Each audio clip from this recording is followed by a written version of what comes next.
nasa 17 to 18 to 19 million ang real votes ni President Duterte, not 16 million. What's your basis for this, for the numbers? Tinitingnan natin yung boto ng mga senators, yung boto ni Lenny Robredo, yung boto ni Maro. Makikita kung nasaan ang mga boto.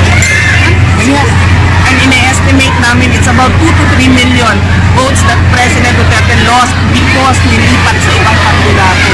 But that because nanalo siya, he cannot file a protest because he's a winner. Diba?